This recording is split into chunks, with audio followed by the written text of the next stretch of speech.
Isang mapagpalang araw sa inyo mga ka-faith. So ayan, kami nagbabalik muli at sa araw na ito magkakaroon tayo ng question and answer. Diba? Kung paano namin na-encounter personally ang Panginoong Jesus. Kung paano nga ba talaga kami nagsimula sa pagiging Kristiyano at sa paglilingkod. So ayan, sisimulan tayo ni Kuya Gerald.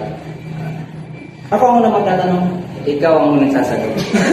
Akala ko ako ang unang magtatanong, kaya ako ang unang magtatanong. Sige. So, ang una kong tatanungin sa question namin is, kung ano ang personal encounter mo kay Jesus and paano ka nagsimula? Una kong tatanungin is, walang iba kundi si Dominic.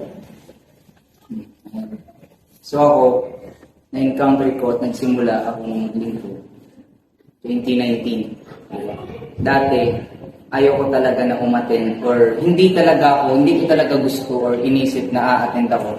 Pero one time, may isang youth leader na pumunta doon sa amin and mayroon doong gawain na tinatawag na youth jamming and doon, na-invite ako and doon ako tumanggap at nagsimula na mag-attend ng youth jamming.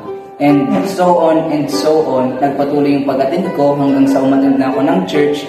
And sa pag-attend ko ng church, hindi ko talaga ina-expect na magiging part ako ng ministry, diba? Tapos doon, naturuan kami, na-disciple kami, and doon, lalong mas naging na-enhance or na-improve yung mga gift na pinagkaloob sa akin. Diba? Kaya doon ako nagsimula na maglingkod at doon ako nagsimula na matutunan kung ano-ano pang bagay sa paglilingkod. Kaya yun, doon ko unang na-encounter si Lord sa youth jamming. Pamamagitan ng mga tapat na lingkod ng Panginoon na kanyang pinapunta talaga doon sa lugar namin para ma-evangelist kami or ma-share kami ng gospel.